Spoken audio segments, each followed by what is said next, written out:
Look around. You can find cars like these on AutoTrader. New cars, used cars, electric cars, maybe even flying cars. Okay, no flying cars, but as soon as they get invented, they'll be on AutoTrader. Just you wait. AutoTrader. Welcome to What If, the show where I, Jake from State Farm, answer your insurance what-ifs. Today's caller is Gio. What's up? Hey, Jake, what if I'm shopping for a new policy, but there are so many options that I freeze up and just can't choose? It's okay. An agent can help you choose the right coverage. At State Farm, we're there for your what-ifs. Oh, now what if I need help deciding on dinner? Tacos. Good idea. Like a good neighbor, State Farm is there. Call or go to statefarm.com for a quote today. Now, the greatest story never told with Miles and Thrill. Oh, welcome to the Greatest Story Never Told podcast, episode number 54. Holy cow. The special holiday edition, the Thanksgiving episode of the Greatest Story Never Told podcast. Welcome. And as always, we invite you to be a sponsor to the Greatest Story Never Told podcast. All you simply have to do is make a little donation there to one of the 3 local Fisher houses in the area. Just show us that you made any kind of donation. You'll be an unofficial sponsor. We're not sure who's sponsoring this program right now. We know there's commercials in here. Either way, though, you could be the unofficial sponsor of the Greatest Story Never Told. All we ask you to do is Astroglide. That's the one I remember, and I have not heard any of them, but I feel like that was very appropriate somehow. But we're trying to help out the Fisher House. And there was the female product there. The female. Yeah, you remember there was a cup, if you will, for ladies during that, special time of the month. Oh, yeah. The blood cup. But I don't know what it was called. I just think it's amazing that these are the ads. We have no idea, so it's spectacular. It's like a box of Cracker Jacks. If you get a chance, though, pick up some Men's Room Original Red. That helps our friends at the Fisher House. Uli's world-famous sausage down at Pike Place Market. Mm-hmm. Lots of places that still distribute Men's Room Original sausage with the beer inside. That goes to the Fisher House as well, and any donation you want to make. So we do have a couple emails. We'll start with these. It says, Men, I recently listened to your podcast, Greatest Story Never Told, on the Men's Room app, and there are no episodes available. I did find it on another streaming podcast service. Now I cannot even open the Men's Room app on my iPhone. I'll look for the app in the App Store. It is no longer offered. Just tell me what's cooking, guys. I don't want to face the afternoons without you guys, but something is up. Is this a step in a bigger direction for you guys? Actually, no. They folded the app after we lost our syndication. Mm-hmm. The app was basically there for anybody who was listening around the country to be able to tune in at any time at any one of their affiliates and be able to listen. Same with mensroomlive.com, the website that was there for the affiliates as well to get news out that was outside of Seattle and all that stuff. But since we have lost our syndication, really no need to do that, especially with the radio.com app. With the radio.com app, you can listen to us anywhere. So they've switched everything over to the radio.com app as far as our daily podcast is concerned. Greatest Story Never Told, Ted's podcast, the Megacast, all that stuff is now available at radio.com. And if you're listening to this, you probably already figured it out. I'm glad you know that because I'm always like, I don't know. Yeah. Let's see. We continue. On another note, I found it funny that when you were all discussing the Boy Scout memories, episode 53, the need to shelter the name of the poor bastard in the canoe, when I just heard the name Arthur on episode 48 and 2 other times. Yeah, I forgot. Also, is there His name was Arthur, all right? Yeah. Fine. Is there any chance that Robin could be a guest on your podcast? I would love to hear from her and how she's doing. Kind regards. That from the Boat Builder. That's not a bad idea at all. I'd be curious to, in hindsight, to know what some of Robin's more memorable moments were with the show as far as things that she remembers with dealing with us. Now, look, she is probably the kindest, sweetest person that I've ever had to work with, known, et cetera, and we're still in contact. We text and all this stuff. I will say that the last time we were in Vegas, we're all down there, and yes, it's a work trip, work in quotation marks, but we're also in Vegas, not in quotation marks. So we're sitting at the bar. It's about 11:30 at night, and we had done the work stuff earlier in the day, and me and her hung pretty tight. Jeets was down there with us, and for whatever reason, 3 of us, we were just doing our thing. And at one point, and this is so unlike Robin, but I remember she looks at me right in the eye and says, I feel like getting into some trouble. And I was like, hell yes. And we just put it on. Now, that said, it only lasted about an hour and a half because we put it on too much, parted company, and just passed the hell out. But I'm like, good on you, man. Yeah, we got good and ripped up down in Portland one weekend. That was a good time, too. Yeah, well, that's a great idea there, Boat Builder. Let's get Robin on. I know she's got her own podcast now. Yes, she does. If you want to check on her. So that is available as well. We move on. Another email here. Hola, gentlemen. I had the perfect plan on getting my ball snipped. I was going to save the greatest story never told, about a 20-minute iPod podcast to listen to while I had my 20-minute procedure. So I was trying hard to decide between the kidnapping story, David Lee Roth story, or Vince Neil. I went with Vince. Had to take the earbud out so I could keep it together while the doctor fondled my manhood. Anyway, thanks for all you do. Your podcast is truly amazing. And no, this isn't the pain meds. I haven't taken them since the initial. That from Squirrel, who says, hold the nuts. Squirrel, good news. If you happen to listen to our broadcast today, once again, this is going to be amazing. In honor of the Thanksgiving holiday, we have 10 bands renamed by Vince Neil. Yeah. 10 bands renamed by Vince Neil. Now I know what you're thinking. Did they do that before? Yes. We have 10 bands renamed by Vince Neil again for you in your listening pleasure. 10 today. different bands. Yeah, we Look, Vince Neil's a musician. He likes all kinds of different bands. So we have 10 more bands. And again, he's sending us the emails going, guys, well, it's more like this.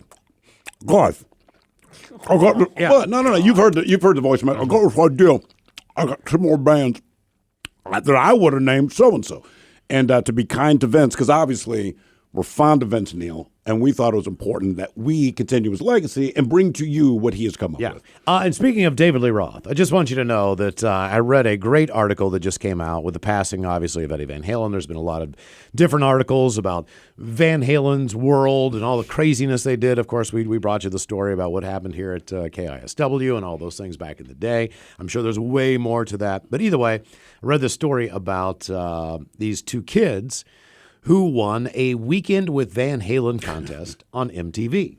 Both of these kids were from Philadelphia, and they were 21 years old. They were in college. They were young and fresh, and the idea was that they would be blindfolded, put on a plane, they would end up someplace, and then they would party for the Weekend with Van Halen at 2 or 3 shows. Who signed off on this? Well, MTV. And the great news about this was Ed Anderson, who was the manager of Van Halen in the day, he's the guy I know who got me backstage for the David Lee Roth stuff. So when I'm reading this stuff, it's kind of funny because I have a basic understanding of how crap's going to go down.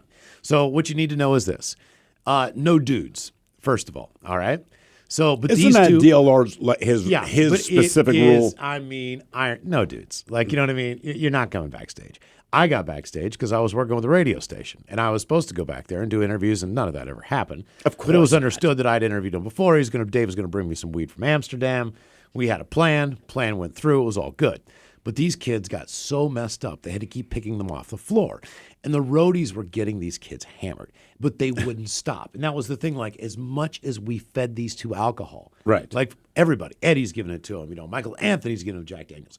They would not fall. They would nap. They would get up. They landed in Detroit and went to a show at the Palace. And then they partied all night. Then they partied all day on the bus to the next destination. This repeats for 3 days. And I'm reading this and I'm like, every single beer that they had in the pictures, that was on the rider. That was backstage when I was back there. The brown M&Ms in the M&M jar still is a thing, even with David Lee Roth. And it was very basic. It's like, look, we didn't care about brown M&Ms. We cared about the fact that if they took enough time to read the rider and the attention to detail, then we knew that they had all their bases covered. Sure. That's all it was. If there was brown M&Ms in there, you didn't read the rider. Have you or a loved one been injured in an accident? Are you struggling to recover fair compensation? Look no further. At Phillips Law Firm, the experienced personal injury attorneys will fight for your rights and get you the justice and compensation you deserve. They handle a wide range of cases, including car accidents, slip and falls, medical malpractice, and workplace injuries. Justice is a phone call away, so don't wait. Call today for a free case review. Call 1-800-JUSTICE or visit justiceforyou.com. But that is still true. I don't want to say specifically what it was, but when we do Pain in the Grass, a lot of bands show up. And depending on the bands, there's a different vibe, right? So some of the older bands, they respect that they're still around, so they tone it down a little bit. But not every band does. There was an occasion where we are backstage. We're at the Gorge for this one. I want to say it's a 2-day affair. And one of the things, every band is back there, man. And there's band members, there's all the roadies, there's managers, but everyone's busy except me and Miles. But the one thing we realized is that some of our promotion staff, they have those like on the shoulder walkie-talkie things. So we would hear like, and they would run off and do stuff. So we kind of harassed this one kid, like, give me your walkie-talkie. He's like, no, man. I'm like, no, just give me the walkie-talkie. I believe we said Jane's Addiction needed like 24 blueberry pancakes, or it was something like that, okay? And this is maybe 45 minutes before they're supposed to go on stage. But you just grab this mic. Perry Farrell's requesting 24 blueberry pancakes. And the response you get is, on the way. And we're like, oh, God. So, but we started doing this with everything. So we're just getting people to go to different places to do stupid stuff. But these guys find a way to get it done. They have to run back to the kitchen like, tell us you can make pancakes. I will say a little bit later, boss man rolls up and he's like, I know you're the asshole that was doing that. I was like, well, yeah. He's like, please stop. He wasn't quite mad. Nah. But with that said, again, different bands have different requirements, okay? So there are some things that are not on their rider because they are illegal. But somebody knows somebody who knows someone that can get some illegal stuff. In other words, we get a call from someone that says, hey, before you guys show up at X location or Y location, or sometimes we're meeting this band at a restaurant before their show tomorrow night. This is what they're asking for. I just get the feeling you guys can do it. We have facilitated deals for more bands than I can think of. A part of me is proud of that. And you party with a few of them. But the one I remember, there's a band named Operator. And these guys, they were cool. They were young. They were just kind of hitting. Ted got on real well with the lead singer. Well, they end up paying in the grass. No one can find Ted. Ted is now on his way to Spokane on their tour bus. Seriously. Honest to God, like, he's gone, man. We're like, Jesus Christ. Ted and Jeets at one point in time, many, many years ago, almost left with Hailstorm from the El Corazon. Yeah. After a show. We'd been partying with Lizzie and her brother who's in the band. And then her mom was the tour manager. They had an RV out But her front. mom's cool, man. So we started just drinking with her mom, getting hammered.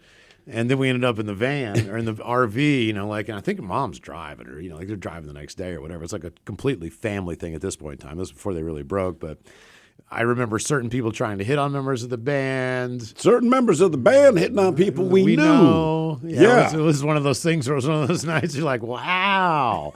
This is going down awful quick. I don't want to say who. There is a singer of the band. The band's still kind of around, but I don't remember what the event was, but everyone at KISW, we're partying back at a hotel, right? And we're all much younger, so we're raging, but the hotel staff is still cool with us. This dude who has a history of falling apart, this particular lead singer, he shows up and he is with Sean Kinney. All right, and Sean Kinney at this point has dialed back on drinking and all that kind of thing, but they are friends, so he still brings this singer from another band to the KISW party. And Sean Kinney is not a man who gets uncomfortable easily. He was uncomfortable. This guy just is melting down. He's doing all of our drugs, drinking all the booze to the point, I want to say it's 4:30 in the morning. Hotel security shows up, and Castle had to be the guy to kick out the lead singer of this band. He's just like, I want to tell you, Mike, but, look, this guy has a history of... You know this guy. When I tell you his name after this, you'll be like, oh, yeah. So it's not like Ozzy history where he has fun. This guy does drugs, gets drunk, whatever. And, I mean, it's a nightmare. It's bad. But, like, Hotel was like, listen, man, we have to throw you guys out now. And keep in mind, there's drugs everywhere. They didn't care. It was this one guy. They're like, we don't care what you do. Yeah. This dude can't keep it together. So it is cool to have a job where you get to party with these guys. Sometimes. Well, the guys who went with Van Halen, who won that contest, they both got laid multiple nights. Sure. All right. With people that were brought backstage. Keep in mind, this is 1984. So, all things considered, you're going back in time a long way. You know what I mean? 36 years difference in this, and now they're in their 50s telling these stories, about just exactly what went down that night. But those guys threw down. Another email for you. Ola Bacholas, I am a member of the United States Coast Guard back in 2001. We were in Albuquerque, a.k.a. Seward, Alaska, during a wintry fishery patrol. A bunch of us have booked a few hotel rooms to get away from the monotony of underway life. Think of Groundhog's Day, the same thing over and over. A bunch of the crew members that may have not been, quote, of age to partake in alcohol, me possibly being one of them, decided that we were going to go out. This is our first night, and I found out that Jägermeister is the type of drink that turns me into an ass.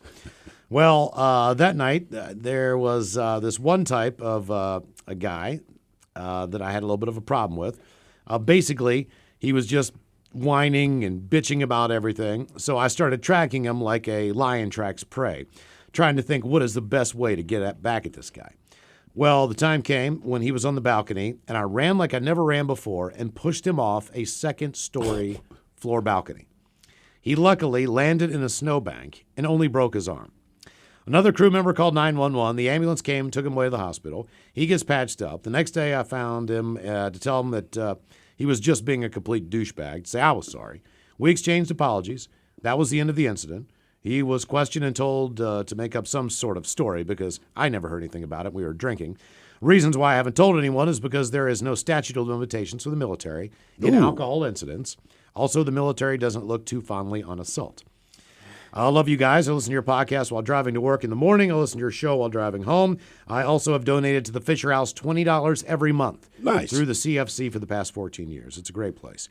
Peace out, bitches. That from Jason B. They have no statute of limitations on alcohol-related stuff. First of all, no job is cool with assault if you're not MMA or boxing, right? So I understand that, but you would think, like, there are things we could probably roll up to the boss and say, hey, man, remember 14 years ago we got drunk and blah?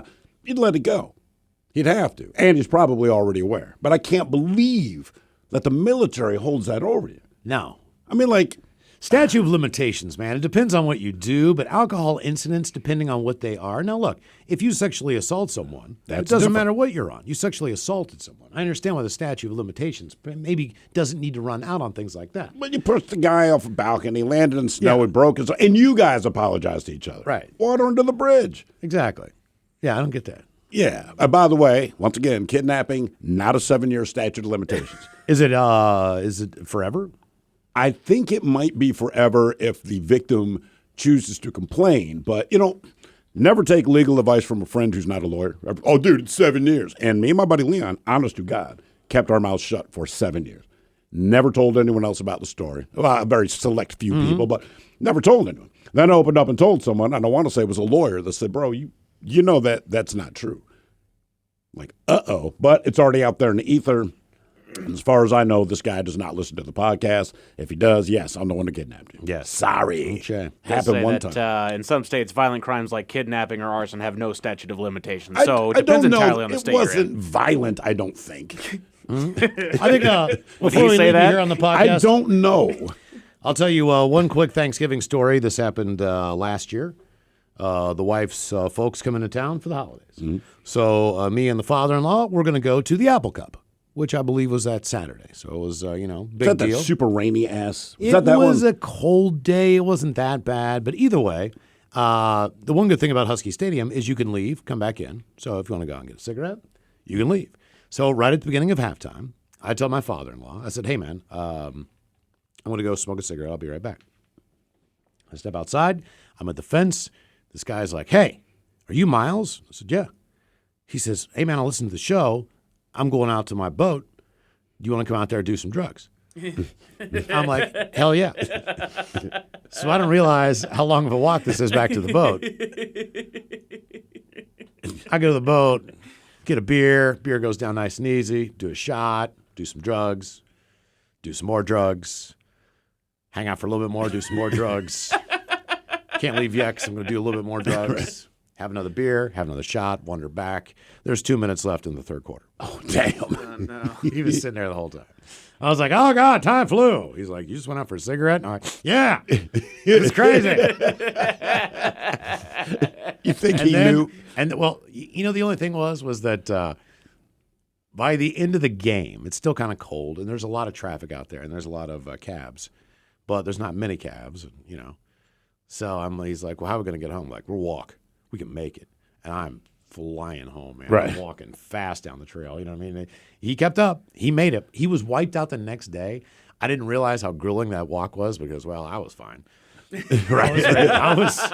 I had lots of energy. Right. I was walking home. You know what I mean? Like, yeah, let's get home. Get some more beer. But he was like his hips hurt the next day. How old is he?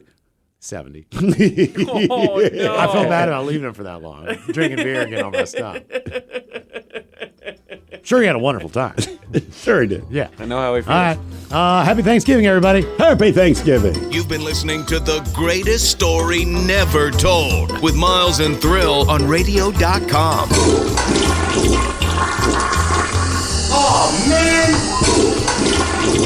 A Double Flush production.